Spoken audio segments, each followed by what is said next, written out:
Masa-masa kehamilan Amelia. Sayang, maafkan Mama dan Papa baru bisa ke sini. Hampir 3 bulan sudah kita berpisah. Mama dan Papa sangat merindukan kamu, Nak.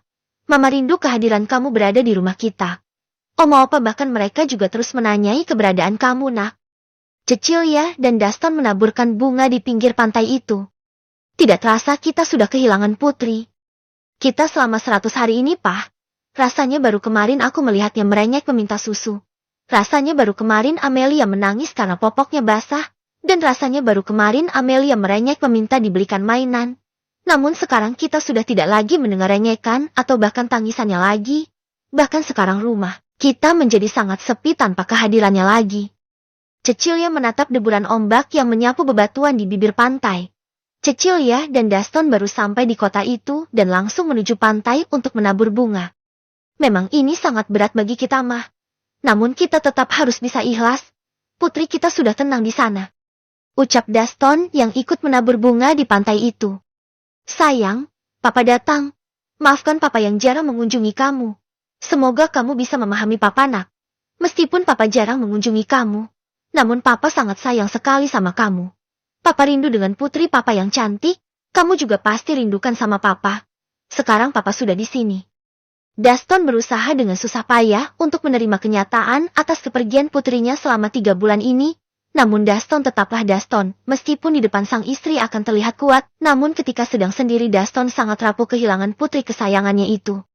Sebaiknya kita mencari penginapan dulu, Mah. Nanti kita kembali ke sini lagi besok. Ucap Daston pada istrinya ketika bunga itu sudah habis. Kita akan berapa lama di sini? Tanya Cecilia kepada suaminya itu. Sampai Papa sudah puas berada di sini. Jawab Daston cepat, lalu berjalan meninggalkan pantai itu. Kau kenapa melamun di sini? Albert yang sudah pulang dari kantornya sejak setengah jam yang lalu, melihat Amelia duduk sendirian di pinggir kolam renang. Lalu Albert pun berinisiatif menghampiri Amelia. Kemana, Nenek? Mengapa kau sendiri? Nanti kau tersambat dan jatuh ke kolam, siapa yang akan menolongmu? Suara bariton Albert mengagetkan Amelia. Albert berdiri berjarak 1 meter darinya. Kedua tangan Albert dimasukkan ke dalam saku celana depannya. Bapak, saya, tidak apa-apa Pak Albert. Jawab Amelia singkat. Apa yang kau katakan? Kau menghinaku, memangnya aku sudah terlihat tua? Dengan entengnya Albert memprotes ucapan Amelia yang mengatakannya bapak-bapak. Maaf Pak Albert, sepertinya kurang sopan jika saya hanya memanggil Anda dengan sebutan nama saja. Jawab Amelia memberi alasan. Namun Amelia juga sedikit tidak enak melihat dari laut muka laki-laki berperawakan tinggi menatapnya dengan sengit. Terserah kau sajalah, mau manggil apapun aku tidak peduli. Tidak penting juga buat saya. Ucap Albert dengan wajah datarnya. Amelia hanya diam dan tak lagi membalas ucap laki-laki itu. Ia hanya fokus dengan air yang ada di kolam itu. Albert yang tidak mendapat jawaban lagi dari gadis itu merasa kesal. Laki-laki itu tidak suka jika ada orang yang mengabaikannya begitu saja. Amelia, kau mendengar ucapanku tidak? Tanya Albert ketus. Albert merasa kurang puas dengan respon Amelia. Kau ini beraninya kau memarahi cucuku seperti itu. Nenek Anna yang baru saja tiba di kolam renang dan melihat Albert mencak-mencak di depan Amelia. Dari kejauhan Nenek Anna merasa gemas dan langsung menghampiri kedua orang yang ada di kolam renang itu. Oh. Sakit, Nenek, lepaskan. Siapa yang memarahinya? Dan apa cucuku? Albert menatap sengit ke arah wanita parubaya itu yang menjewer telinganya begitu saja. Aku yang cucumu, bukan dia. Tunjuk Albert pada Amelia dengan mulut yang sudah mencebik ke depan sembari memegang telinganya yang sudah memerah akibat ulah Nenek Anna. Nenek Anna pun merasa heran selama ini melihat Albert hidup selama kurang lebih 29 tahun. Laki-laki itu yang usianya hampir memasuki kepala 3. Baru kali ini ia merajuk tak jelas di depannya seperti anak kecil berusia 2 tahun. Kau kupecat dari menjadi cucuku karena tidak kunjung juga memberikanku cucu baru untukku. Dan sekarang sudah ada Amelia yang sudah siap memberiku cucu baru yang lucu-lucu. Nenek Anna begitu entengnya berkata seperti itu pada Albert. Membuat laki-laki itu menatap tajam ke arah Amelia. Maaf Nenek, aku permisi dulu. Ucap Amelia yang merasa tidak enak melihat cucu dan nenek itu berdebat akibat kehadirannya di rumah itu. Namun karena pinggiran kolam renang itu basah, Amelia yang tak sadar akan ada bahaya yang akan mengancamnya berjalan begitu saja dengan langkah cepat tanpa memperdulikan ke arah sekitar jalanan yang akan dilewatinya. Ah! Amelia melayang, matanya tertutup karena Amelia sudah yakin ia pasti akan terjatuh ke bawah menabrak lantai. Makanya kalau jalan itu lihat-lihat pakai mata. Suara berat itu terasa sangat dekat. Bahkan Amelia juga merasakan hembusan napas beraroma menyegarkan menerpa wajahnya. Dengan perlahan Amelia pun membuka matanya, dan ia langsung terkejut netranya bersibobrok dengan Albert. Dari dekat Amelia bisa melihat kumis tipis Albert dan sedikit jambang halus di pipinya. Wajah legam yang terlihat tegas Albert adalah sosok laki-laki berperawakan gagah. Pasti di luar sana banyak wanita yang ingin berada di dekapannya setiap malam. Maaf Pak Albert, saya tidak tahu kalau jalanannya licin. Ucap Amelia yang masih dalam posisi tubuh yang miring, pinggangnya didekap erat oleh tangan kekar Albert. Amelia mendongakkan wajahnya ke atas. Amelia melihat jakun Albert naik turun.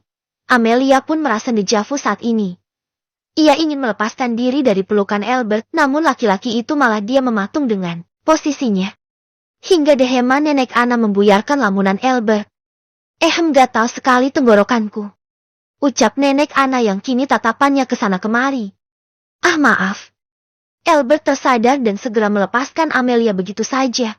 Laki-laki itu menggaruk pelipisnya yang tidak gatal. Maaf Pak Albert. Nenek Ana. Aku ke dalam dulu, permisi. Ucap Amelia yang membungkukkan sedikit badannya di depan kedua orang itu, berlalu meninggalkan kolam renang dan memasuki rumahnya. Rupanya kau suka daun muda. Pantas saja kau selama ini menjomblo sikah. Nenek Ana meledek dengan tatapan tidak ramah ke arah laki-laki dewasa yang ada di hadapannya saat ini. Tidak usah mengarang cerita, apalagi mengada-ngada nenek. Ucap Albert ketus, namun ia berdehem menetralisir jantungnya yang sempat berhenti ketika ia menyelamatkan Amelia dari bahaya yang akan menyerangnya. Kau bisa menutupi wajah merahmu darinya, namun kau tidak bisa menutupinya dariku Albert. Ucap nenek Ana tegas.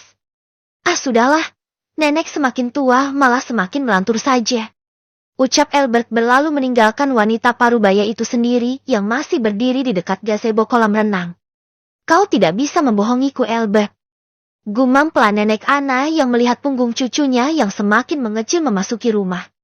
Di dalam kamar Amelia tampak gelisah. Amelia merasa tidak enak setelah menyaksikan pertengkaran Albert dan nenek Ana tadi. Ia merasa sudah banyak merepotkan mereka berdua. Aku harus secepatnya mencari pekerjaan, agar aku bisa segera pindah dari rumah ini. Sudah cukup terlalu lama aku membebani mereka. Ucap pelan Amelia. Ia pun berpikir mulai besok pagi, ia akan mulai mencari pekerjaan di kota tinggi ini. Di dalam kamar yang sudah tampak remang, laki-laki dewasa itu tidak dapat memejamkan matanya. Laki-laki itu bergerak gelisah membolak-balikan badannya ke kiri dan ke kanan. Semakin dia berusaha untuk memejamkan matanya, semakin jelas juga wajahnya Amelia terpatri di ingatannya. Arga, aku tidak suka memikirkannya. Bagaimana bisa wajah gadis kecil itu selalu mengiang-ngiang di dalam otakku? Enyahlah, jangan menghantuiku Amelia. Albert terbangun dari kasur besarnya, mengacak-acak rambutnya secara kasar.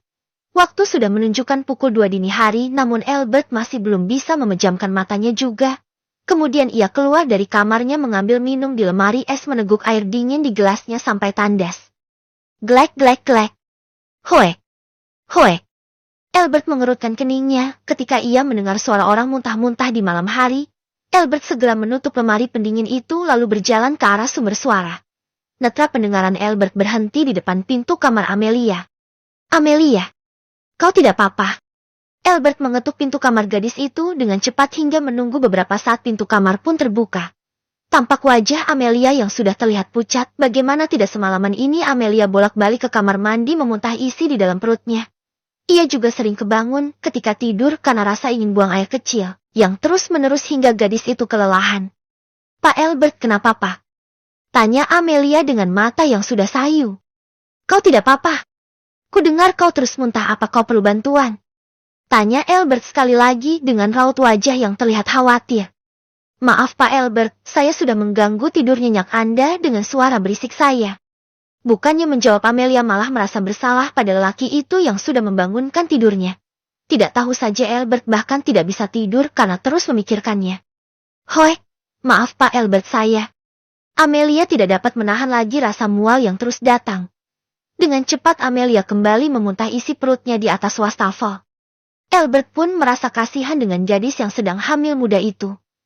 Ia pun berinisiatif membuatkan teh hangat di dapur. Dengan cekatan Albert menuang sedikit gula dan teh celup ke dalam gelas yang sudah berisi air panas. Lalu ia mengaduknya dengan sedikit tambahan air dingin dan membawanya ke kamar. Amelia, aku baru pertama kalinya melihat kau turun langsung ke dapur dan bersusah payah membuat teh. Nenek Ana cekikikan di balik tembok dapur menyaksikan cucunya sibuk membuat teh hangat untuk Amelia. Nenek Ana juga bukan tak tahu kalau Amelia muntah-muntah, namun wanita parubaya itu mengurungkan niatnya ketika Albert berada di depan pintu kamar Amelia.